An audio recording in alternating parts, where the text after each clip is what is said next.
Picture this. It's the summer of 1914, and Europe is enjoying this complex, fragile peace. Most people are completely unaware that they are standing right on the edge of an abyss. Then, on June 28th, a 19-year-old named Gavrilo Princip fires a single pistol shot in the city of Sarajevo, assassinating Archduke Franz Ferdinand.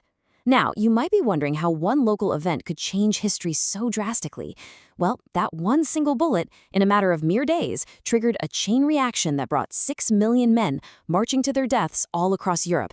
It was, quite literally, the sudden, violent end of an era. Welcome to This Explainer. Today, we're diving into the descent into global war.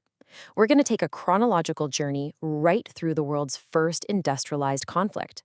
We'll look at exactly how the globe was shattered, how combat fundamentally changed forever, and how the aftermath laid the groundwork for the modern world we live in today.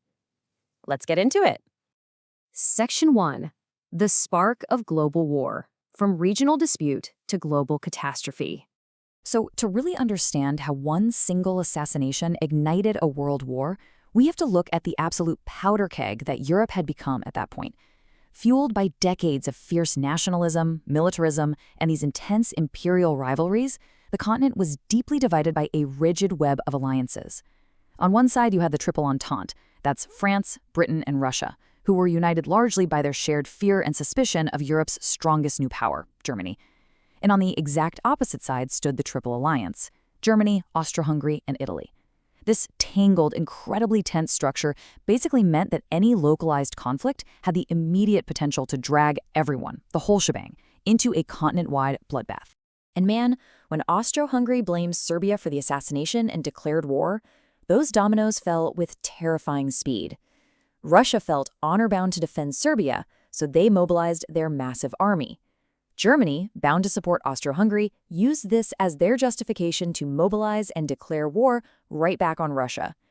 But Germany knew that a war with Russia absolutely meant war with France.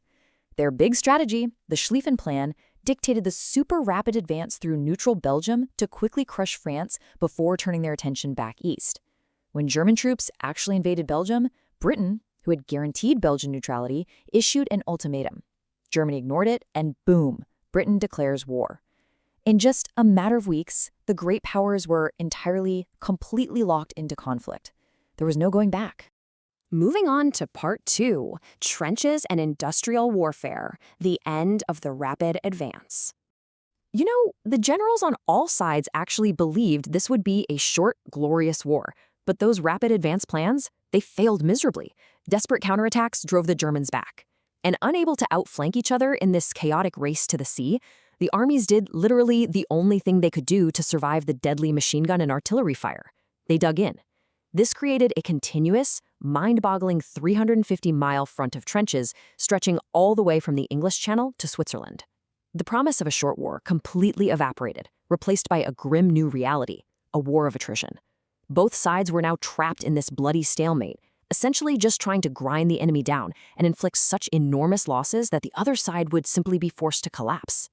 To try and break that stalemate, the full force of the Industrial Revolution was brought straight to the battlefield. And honestly, the technology of death evolved way, way faster than the tactics of the generals commanding these men. German U-boats were suddenly sinking ships completely undetected beneath the waves. Zeppelins launched the world's very first strategic bombing campaigns right onto civilians. In 1915, at Ypres, lethal chlorine-poison gas was unleashed. This forced troops to abandon their trenches and kicked off a truly horrific chemical arms race. The British introduced the very first tanks to try and crush through barbed wire, while aircraft were newly fitted with interruptor gear, essentially turning them into deadly flying machine guns. It was a whole new terrifying era of combat. Part 3. The bloodiest battles of 1916, bleeding the enemy white. So, by 1916, commanders decided the only way forward was massive, simultaneous offensives. The horrifying logic of attrition warfare reached its absolute peak here. I really want you to just pause for a second and think about this number. 365,000. That is the number of casualties suffered by the French army alone at the fortress town of Verdun.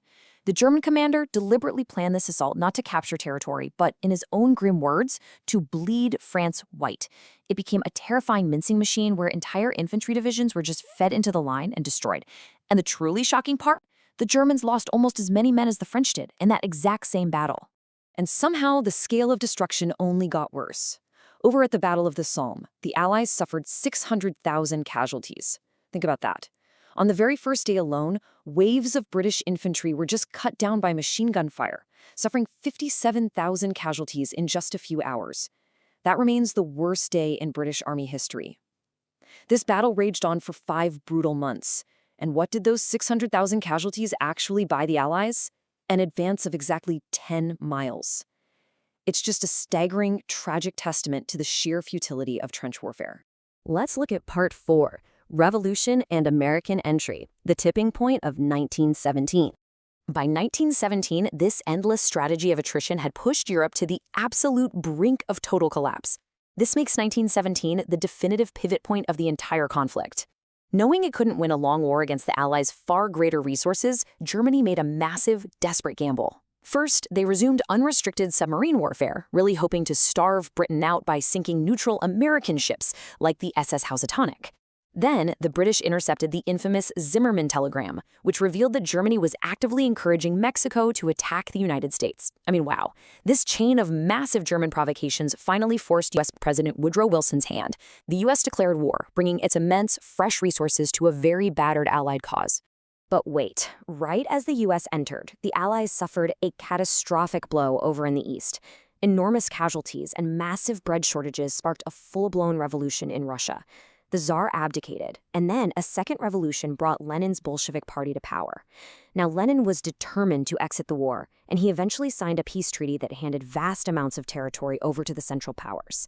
This was a massive crisis for the Allies, because it immediately freed up 500,000 German troops who could now be redeployed straight to the Western Front. Which brings us to Part 5, Armistice and a Changed World, the Collapse of the Central Powers. Knowing that massive American reinforcements were flooding in, Germany realized they had a very, very narrow window left to actually win this thing. So in early 1918, German General Erich Ludendorff launched one final, desperate, all-out spring offensive on the Western Front. It actually made huge gains initially, but was ultimately halted, thanks in large part to hundreds of thousands of fresh American divisions entering the fight. Then the Allies struck back. August 8th became what Ludendorff himself called the Black Day of the German army, as exhausted, starving German troops began surrendering by the thousands. The dominoes were now falling in reverse. Allied offensives absolutely broke the lines. The German Navy mutinied, revolution spread rapidly through Germany, and the Kaiser was forced to abdicate. Finally, on November 11th at 11 a.m., an armistice signed in a railway carriage officially came into force. But tragically, fighting continued right up to the very last second. American Private Henry Gunther was killed charging a machine gun at 10:59 a.m. When the dust finally settled, the Paris Peace Conference and the resulting Treaty of Versailles literally redrew the map of the world. 4 massive, centuries-old empires, the Russian, Austro-Hungarian, Ottoman, and German empires, they just completely vanished. And from their ashes, new independent states were born, like Poland, Czechoslovakia, and Yugoslavia, while others, like Romania, were vastly enlarged. The Middle East was partitioned up, the political landscape of the entire planet was completely, fundamentally transformed. But as we wrap up, we absolutely must anchor this history in its true, horrifying human cost. 9.5 million soldiers dead. That is 1 in 8 of everyone who fought. 21 million were left wounded, and a staggering 7 million civilians also lost their lives. An entire generation was just wiped out or forever altered by the sheer brutality of this newly industrialized warfare.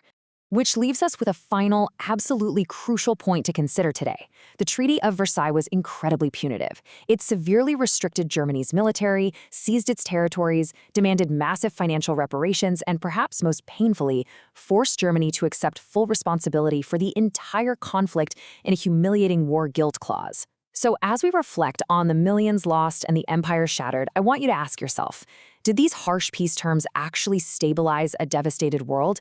Or did they merely plant the bitter seeds of resentment that would ensure an even darker, more destructive global conflict just a few short decades later? Keep that in mind as you process everything we've unpacked today. Thanks for joining me on this explainer.